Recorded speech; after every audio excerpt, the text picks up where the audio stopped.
बहुत सारी चीज़ें मुझे जानने के लिए मिला है, बहुत ही इंटरेस्टिंग रहा। मैम, आपको भी पता है कई सारे पॉइंट्स आपकी किताब के हैं जो इस समय बहुत चर्चा में आ गए हैं, बहुत चर्चा के विषय बने हुए हैं। कैसे रिस्पॉन्ड करते हैं आप इस पर? देखिए, 50 साल मेरा फादर 50 साल से भी ऊपर पॉलिटिक्स में रहे, और तो नेचुरली उनके विषय में अगर मैं लिखूंगी और उनको डायरीज कोट करके, उनका साथ मेरा जो कन्वर्सेशंस हुए हैं उनको कोट करके अगर मैं लिखूंगी, तो उसमें तो कंट्रोवर्सी होगी, उसमें तो कोई बड़ी बात नहीं है। तो कुछ विषय विषय ऐसे हैं तो जिसमें कंट्रोवर्सी होना है। पॉलिटिक्स एक फील्ड ही ऐसे है कि जिसमें जो कंट्रोवर्सीज को बहुत जल्दी क्रिएट करते हैं। एक में बहुत अच्छा किस्सा है AMPM का, क्या है वो किस्सा? एक दिन राहुल गांधी जी मेरे फादर का साथ मिलने के लिए आए, और बाबा तब मुगल गार्डन में वॉक ले रहे थे, प्रेसिडेंट। तो मिले वो ऐसे। फिर बाद में पता चला कि राहुल गांधी जी शाम को मिलने के लिए आने वाले थे। तो राहुल गांधी का ऑफिस उन्होंने गलती से शाम की जगह उनको सुबह बता दी। तो मुझे ADC से पता चला। तो फिर मैंने जब अपने बाबा से जिक्र करी इस बात को, तो उन्होंने बोला कि थोड़ा सरकास्टिकली उन्होंने बोला कि अगर राहुल गांधी का ऑफिस को AM और PM का बीच में जो फ़र्क है वो नहीं पता, तो एक दिन वो कैसे सोचते हैं कि PMO को चलाएंगे। एक मैम, आपने एक और दावा किया है इस किताब में कि माननीय पूर्व राष्ट्रपति जी ने कहा था कि राहुल गांधी बहुत कर्चस हैं, फुल ऑफ क्वेश्चंस हैं, लेकिन पॉलिटिकली इमेच्योर हैं। कैसे? उनको ये लगा राहुल गांधी जी की कुछ स्टेटमेंट्स में, राहुल गांधी जी की देखिए बारे में ऑब्वियसली आप लोग मीडिया के लोग हैं, आप पूछेंगे बहुत ज़्यादा, लेकिन उनकी डायरीज में बहुत ज़्यादा राहुल गांधी जी के बारे में है नहीं। बहुत ज़्यादा कुछ इंट्रैक्शंस कुछ UPA के टाइम पे हुए हैं, और कुछ जब प्रेसिडेंट थे तो राहुल गांधी उनसे मिलने के लिए आते थे। तो उनका जो ऑब्जर्वेशंस राहुल गांधी के बारे में रहा, उसके बारे में मैंने बताया कि वो उन्होंने लिखा कि राहुल गांधी जी बहुत ही कर्टियस हैं और बहुत सारे सवाल करते हैं, जो कि उनको अच्छा लगा कि ये जानना चाहते हैं कि बहुत सारे सवाल कर रहे हैं। लेकिन उनको ये भी लगा कि राहुल गांधी एक सवाल से दूसरा सवाल बहुत जल्दी, एक सब्जेक्ट से दूसरा सब्जेक्ट बहुत जल्दी जाते हैं। तो वो उनको लगा कि पता नहीं कितना इनको समझ आ रहे हैं या कितना वो एब्जॉर्ब कर रहे हैं। इसमें बारे में भी मेरा फादर का उन्होंने लिखा, ऑब्जर्वेशन लिखा इस विषय पे। एक बार समझाने में ही प्रणोदा ने कहा था कि आपको कैबिनेट में आना चाहिए, थोड़ा एक्सपीरियंस लेना चाहिए। बिल्कुल बिल्कुल बिल्कुल बिल्कुल उन्होंने राहुल गांधी को सलाह दिया था कि आपको कैबिनेट में आना चाहिए और प्रशासन कैसे चलाना पड़ता है उसका हैंड्स ऑन एक्सपीरियंस होना बहुत ज़रूरी है। मैम, जिस तरीके से ये पूरे इंस्टेंस आपने लिखे हैं, कई ऐसे मौके आए होंगे जब सरकार के साथ प्रणोदा के डिसएग्रीमेंट्स रहे होंगे। जी जी। उनको इन्होंने कैसे आपने कुछ इंसाइट्स उसके क्या रही कि हमें तो सिर्फ बाहर बाहर की चीज़ें पता होती है? देखिए, वो इंसाइट्स जो हैं वो किताब में हैं। अगर सारे बात मैं आपको बता दूं तो रीडर्स मेरा किताब क्यों पढ़ेंगे।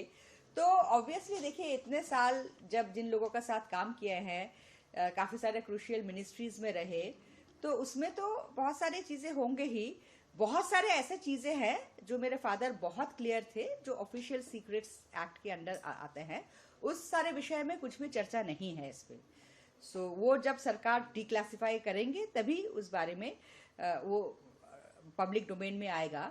लेकिन इस मेरा किताब का जो मेरा पर्सनल इंटरेस्ट था कि उन्होंने जो इतने सारे लीडर्स का साथ, इतने सारे प्राइम मिनिस्टर का साथ काम किया है, इंदिरा गांधी जी को लेकर नरेंद्र मोदी तक, उनका पर्सनल रिलेशनशिप्स कैसा रहा लोगों का साथ, मेरा फोकस इस विषय पे था। तो उसमें काफ़ी सारे इंसाइट्स, मुझे अलग अलग इंटरेस्टिंग इंसाइट्स मिले हैं जो कि इस किताब में मैंने खुलकर लिखा है। जिस तरीके से आपने कहा कि प्रणोदा ने कई सारे मंत्रियों और प्रधानमंत्री के साथ काम किया है, ये भी है कि खुद भी प्रधानमंत्री बनना चाहते थे? हाँ, बिल्कुल बनना चाहते थे, लेकिन उनको ये भी पता था कि वो बनना चाहते हैं लेकिन वो बन नहीं पाएंगे।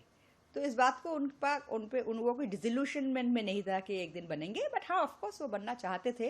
ये बात खुलकर मैंने एक बार उनसे पूछा था कि आप प्रधानमंत्री बनना चाहते हैं, तो उन्होंने बोला बिल्कुल, कोई भी सीरियस पॉलिटिशियन प्रधानमंत्री बनना चाहेंगे, लेकिन इसका मतलब ये नहीं कि मैं बनूंगा। तो बिल्कुल मैंने पूछा, तो उनका कहना यही था कि सोनिया गांधी जी का उनको शायद सोनिया गांधी जी को लगा होगा कि एक दिन वो हो सकता है कि सोनिया गांधी जी का अथॉरिटी चैलेंज करे। तो मैंने ये बात पूछा कि आप क्या चैलेंज करते? तो उन्होंने कहा कि चैलेंज करता या नहीं करता, that is not the question. But Sonia Gandhi ji को ऐसे लगा, उन्होंने बड़ा बोला, देखिए politics, cut throat world of politics, यहाँ सब कोई चाहता है कि सबसे पहले अपना इंटरेस्ट और अपना परिवार के इंटरेस्ट सेफ गार्ड करे। तो सोनिया जी अपना इंटरेस्ट और अपना परिवार के इंटरेस्ट सेफ गार्ड कर रहे थे, और उनको जिनको सही लगा कि वो सोनिया जी की अथॉरिटी चैलेंज नहीं करेंगे, उनको बनाया। तो इसमें कोई आर्गूमेंट की कोई बात ही नहीं है। Thank you. English. English.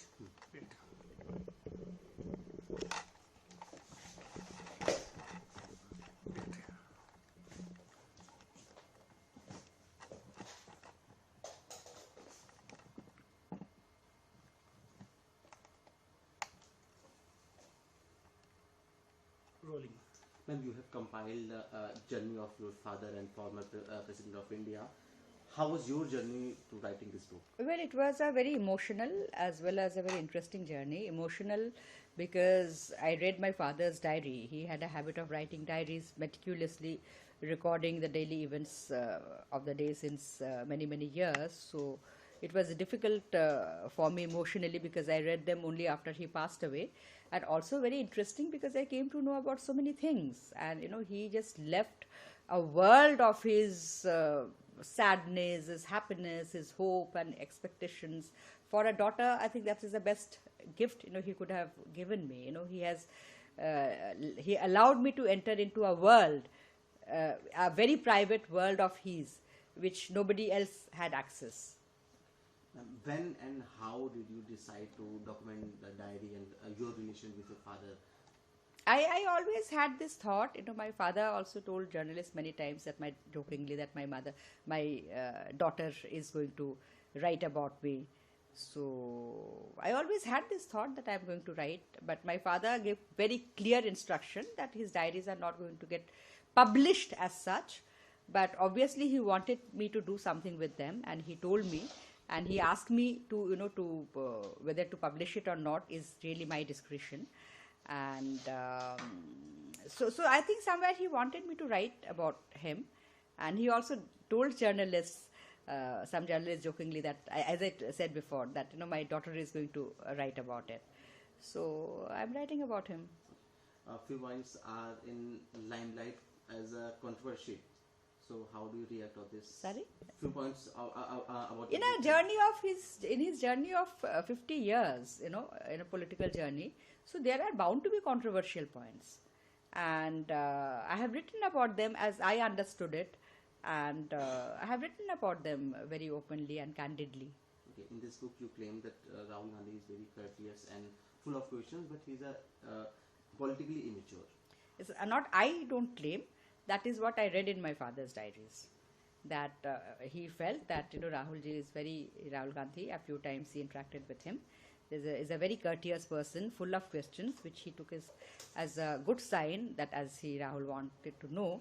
But he also felt that Rahul was yet to mature politically. You have also mentioned the AM/PM story. What Yes. was that? The AM/PM story is that when my father as a president, so in the morning one day, Rahul Gandhi came to meet him, and while my father was taking a walk in the Mughal Gardens in the morning, and as it turned out that Rahul was actually supposed to meet him in the evening. And so I learned about the stories from the ADCs, and when I mentioned it to my father, so he very sarcastically commented that if Rahul's office doesn't differentiate between the AM and the PM, how do they hope to run PMO one day? You also stated that former president had advised Rahul Gandhi to hold some cabinet post and get some handful experience, but it seems he did not. Yeah. He advised that he should gain some first-hand experience by becoming a minister, so that he understands the complexities and the ground realities of running the country. So that was his advice to Rahul, but obviously, as we all know, that he did not take that advice. On many instances, there must have been some disagreements between Pranoda and the government.